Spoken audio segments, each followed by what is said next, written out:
Bien, dans le cadre de notre rubrique post-op, aujourd'hui, nous allons échanger avec le docteur Julien Mirabel sur une spécificité médicale, puisque c'est un médecin de montagne. Oui. Alors, qu'est-ce qu'on appelle un médecin de montagne? Est-il fait partie d'un groupe, d'une association? Dis-nous tout ce qu'il en est de ce... Et que je crois que tu exerces à Valseny, donc dans les Alpes. Exactement, donc je suis Julien Mirabel, je suis médecin de montagne exerçant à Valseny en Savoie, en Haute-Maurienne, membre de Médecins de montagne, donc une association qui existe depuis 1953. C'est un groupe, aujourd'hui on a à peu près 300 adhérents, c'est des médecins qui ont une spécificité, en fait on travaille dans des stations de ski, c'est-à-dire qu'on est pour la plupart des médecins généralistes, il y a aussi des médecins urgentistes, mais avec un cabinet de médecine générale, avec cette spécificité d'accueillir l'hiver les blessés des pistes. Donc avec différents types de cabinets de station, avec des cabinets en station qui vont être ouverts uniquement pour les périodes touristiques, l'hiver ou l'été, et des cabinets comme celui où j'exerce, qui sont des stations villages, avec une activité de médecine générale à l'année, et l'hiver une suractivité de touristique, avec donc plus de patients qui viennent dans ces zones. C'est des cabinets un peu particuliers vu qu'on a de quoi accueillir les gens pour la médecine générale, mais tous les blessés, avec donc souvent au minimum une radiologie pour pouvoir faire la radio des blessés, des salles d'examen, des salles des sutures, des salles d'urgence. De plus en plus on est équipé en échographie aussi, donc c'est vraiment des plateaux techniques qui peuvent ressembler des fois à des mini-urgences.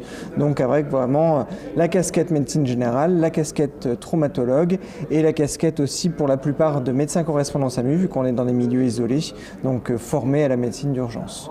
Et alors donc tu parlais d'une association qui a des médecins de montagne, parce que combien il y a de médecins de montagne en France? Aujourd'hui, donc dans l'association, on a à peu près 300 adhérents, donc c'est une association créée, c'est surtout une association de formation, c'est-à-dire qu'on a pour but de se former à la traumatologie spécifique de la montagne, et donc du coup on est organisme formateur des médecins.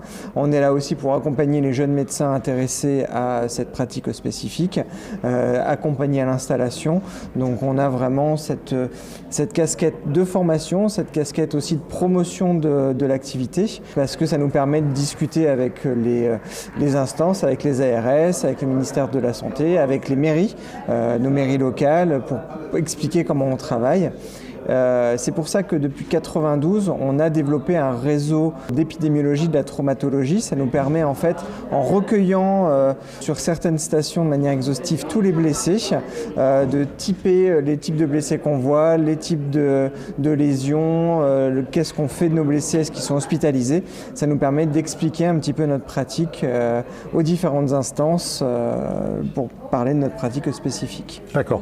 Alors depuis 20 ans, en fait, on voyait qu'il y avait beaucoup de fractures à l'époque, il y a eu l'évolution des fixations, puis maintenant on s'est aperçu qu'on a eu une amélioration aussi au niveau des chaussures, et on s'aperçoit davantage de phénomènes par rapport aux chaussures, de torsion au niveau du genou. Donc quelle est la pathologie la plus élevée? Je pense que c'est le genou. C'est clairement le genou, et clairement dans notre réseau sur l'extrapolation par rapport à nos stations témoins, on évalue entre 140 et 122 000 blessés.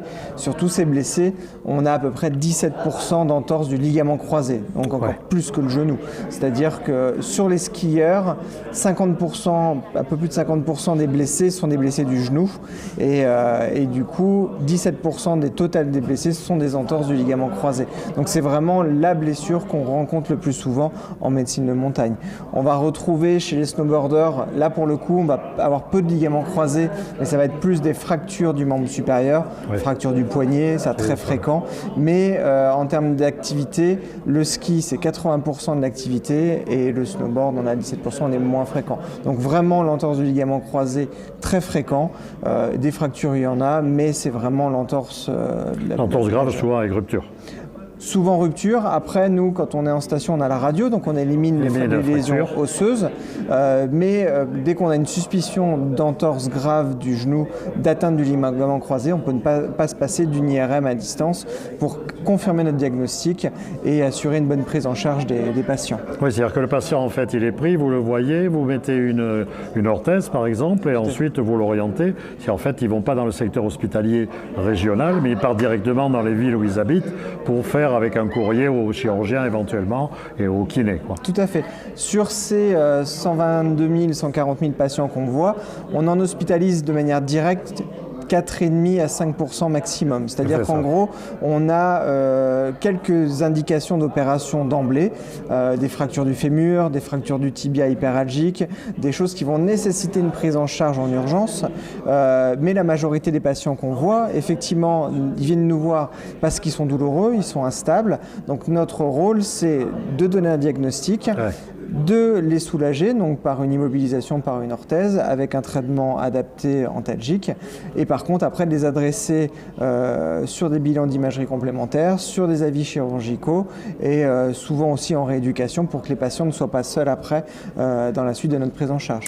Et dans l'atteinte du genou et du ligament croisé en particulier, est-ce qu'il y a une différence entre hommes et femmes? Parce qu'on sait que les femmes, soit pour des problèmes hormonaux, soit pour des problèmes de laxité ligamentaire, est-ce qu'il y a plus d'atteinte chez la femme ou chez l'homme? Donc le réseau a permis de mettre en évidence une nette prédominance des atteintes chez les femmes, avec un sur-risque chez les femmes.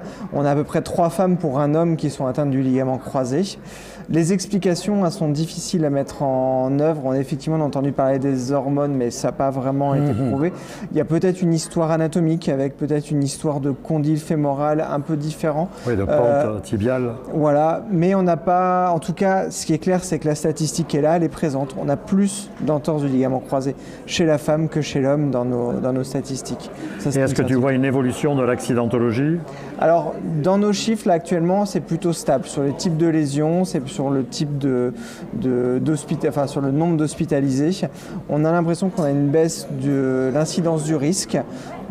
C'est un peu difficile, on a eu les années Covid qui ont un peu biaisé les chiffres ces derniers temps, mais on a l'impression que l'incidence du risque a tendance un petit peu à diminuer. Là, on est à 2,3 pour 1000 journées skieurs, à confirmer dans les années qui viennent.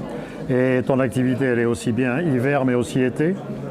Alors moi personnellement toute l'année, c'est-à-dire que j'ai l'activité de médecine générale intersaison avec mes patients locaux et l'été on a effectivement aussi une activité qui va se développer de plus en plus mais complètement différente avec du VTT de descente, avec de la randonnée, du parapente.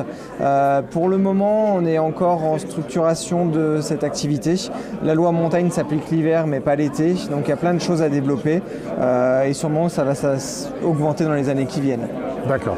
Donc on voit qu'il y a une activité intense quand même entre la médecine généraliste, la médecine spécifique, surtout pendant les périodes scolaires. Oui. Et est-ce que tu peux évaluer les gens qui en fait ont des accidents parce qu'ils ne sont pas prêts à faire du ski, parce qu'ils font des fois un peu de sport en salle, de gym, mais en fait ils ne sont pas prêts vraiment pour faire du ski et c'est là une des causes principales. La majorité des gens qui passent par nos stations, nos cabinets, sont des gens qui ne sont pas préparés à aller faire de l'activité physique. Il y a une culture du ski c'est un loisir. Du coup, les gens n'imaginent pas qu'ils vont faire une semaine de sport. Et du coup, la préparation sportive, quand on leur demande s'ils ont l'habitude de faire du sport, on est sur quelque chose où ils ne sont pas habitués. On n'a pas l'impression qu'ils aient une proprioception adaptée, qu'ils soient prêts à faire du ski. On regardait un petit peu dans nos chiffres. C'est du déclaratif, donc c'est difficile d'évaluer si quelqu'un est prêt ou pas, mais on n'a que 30% de personnes qui se blessent chez nous qui estiment être experts en ski ou en tout cas préparés. La grande majorité sont des gens qui sont débutants ou débrouillés et on a 0,9% qui sont des professionnels. Donc on a quand même une très grande majorité des gens qui sont blessés, qui sont des gens qui n'ont pas de préparation initiale pour le ski. Est-ce que tu vois des traumatismes crâniens Alors traumatisme crânien, on en voit. Commotion cérébrale Tout à fait, c'est quelque chose qui se voit beaucoup dans les stations. Heureusement, il y a le port du casque qui permet d'atténuer un petit peu la gravité des traumatismes crâniens, mais qui n'empêche pas les traumatismes les plus graves. Les causes sont multiples. On parlait du matériel qui a évolué, qui rend la pratique plus simple. Les pistes ne sont pas les mêmes, elles sont peut-être plus accessibles. Tout ça, je n'ai pas de données sur le pourquoi, mais on continue à avoir des traumatismes crâniens. L'association s'y intéresse de plus en plus, parce qu'avant, nous, ce qu'on connaît, c'est les traumatismes crâniens graves qu'on doit hospitaliser et puis on prend en charge les traumatismes légers. Et comme d'autres sports l'ont fait avant nous, comme le foot, le rugby, on va s'intéresser de plus en plus à la commotion cérébrale, aux conséquences de la commotion, surtout chez cette population qui n'est pas suivie derrière au niveau sportif, mais quelles sont les conséquences chez les enfants sur la scolarité, sur les adultes, sur la reprise du travail, etc.